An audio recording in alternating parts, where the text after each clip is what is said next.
Barcelona versus Elche is on its way. Xavi is ready to get another 3 points to keep that momentum flowing. Let's get to it.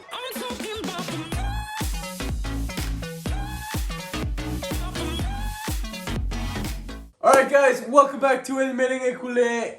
The first half just ended. Elche is up 1-0. Roller coaster of emotions.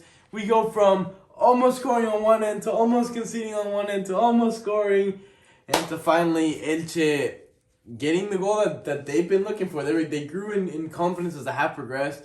And yeah, they got the goal. But let's start off a little more chronologically. Dembele on the right-hand side and Dani Alves playing behind him.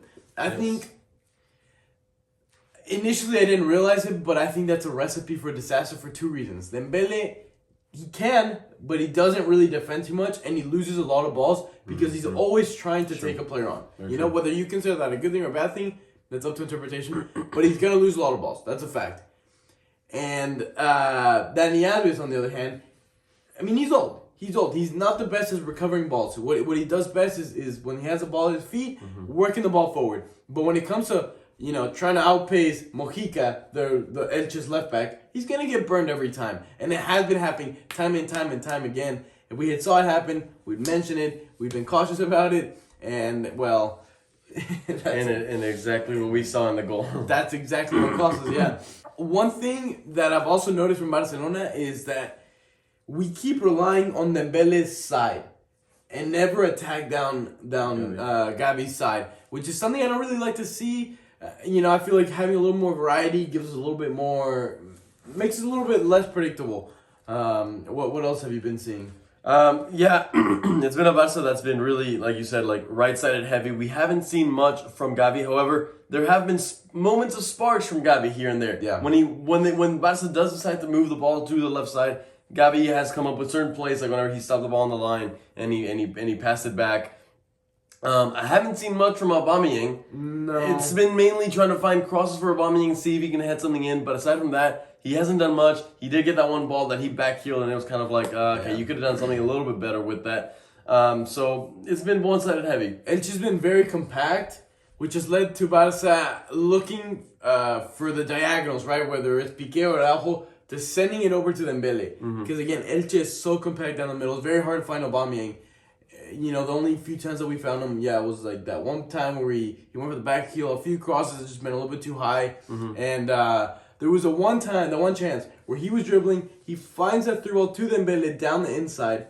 Dembele goes for the chip, gets saved, and the young, unfortunately, his shot gets blocked off the line. Could he plays it a little better? Sure.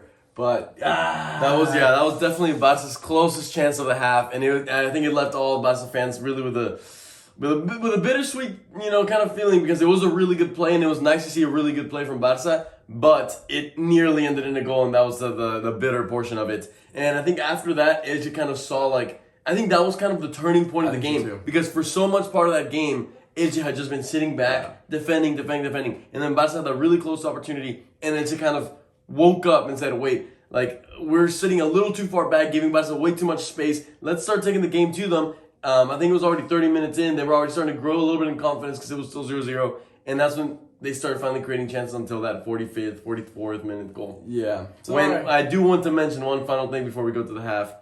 Pedri, he's playing very, very phenomenal. Gave another assist.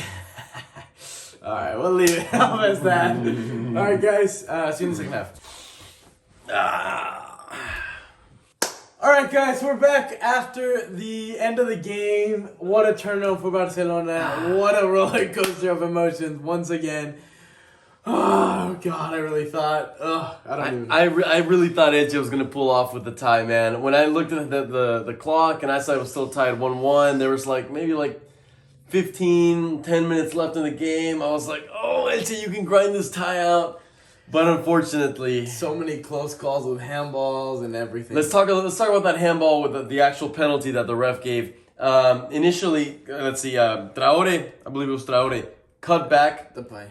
It was Depay. Yeah. Depay cuts back. The ball somehow comes up and it hits the defender's arm. Well, he has his arm like this, which I was arguing it was in a natural position. Yeah. But then after seeing multiple replays, I do see that even though his arm is in a natural position, when the ball comes this way, you do see him like the ball hits, and then after the ball rebounds off, he does kind of move his arm like this, which could change the direction of the ball. So yes, the arm was in a natural position, but he does have a motion to it, which is what ultimately makes me think that, okay, it's fair to call the penalty.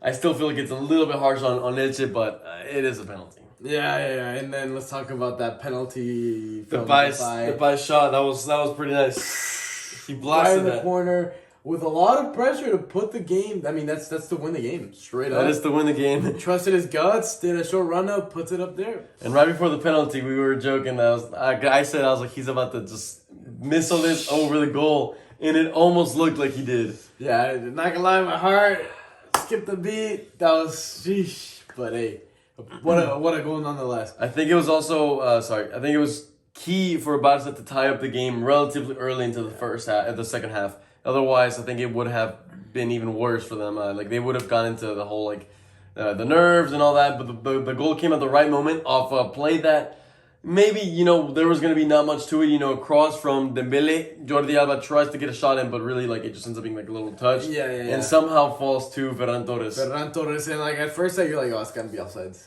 But no, you look at the replays and he's perfectly onside. The guy all the way defending Dembele was keeping him pretty much onside. Yeah, so I was like, dang, that goal fell to our laps.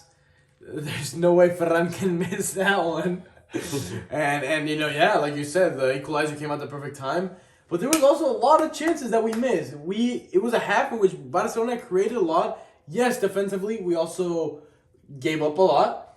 But we created a lot of chances.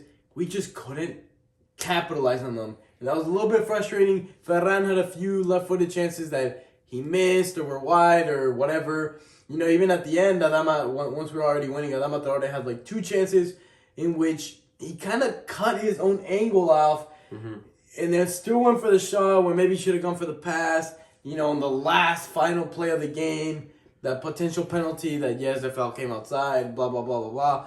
But it's like, dang, Barca, you created so much. Yeah. Put them away. I'd rather have the problem of creating too much and missing than not creating enough and not getting the goals. Yeah. So I'm like, it's something that can be worked on, something that can be practiced, something that has to be improved on. Let's make sure that happens. Well, they have a couple of weeks to work on that before they come up against. Yeah. That's a great point, guys. El Clásico on March 20th. Mark it down in your calendars. It's gonna be a hell of a game. It's gonna mean a lot, especially to Barcelona, because right now we're in a good run of form. It's a game that can prove, the step in the right direction for under Xavi's leadership. So it definitely means a lot for Barcelona. For Real Madrid, mathematically doesn't mean very much. Obviously, emotionally, it's still a Clásico. We remember last Clásico, probably the best one we've had in years. Yeah, it was really good. So, I'm excited. Yep, and to finish off this video, this victory, what it means for Barcelona, not only do they keep their Champions League spot because they were 4th coming into this game, but they actually surpass Real Betis into the 3rd position. And Real Betis still has to play this weekend, but that game is against Atletico Madrid, which is a high-risk game. Could definitely end up in a tie or a loss for Real Betis. That would leave Barca in that 3rd position permanently. Yeah, so even though they still have a game to play this weekend, right now we're sitting at the named number of total games played. Yeah, that is true. So that's something to keep in mind. Barca does have a game that they still need to play. So, overall a good weekend for us. Guys, as always, Visca Barca, drop a like button, drop a comment for the algorithm, hit the subscribe button, hit all the buttons. And as always, Visca Barca!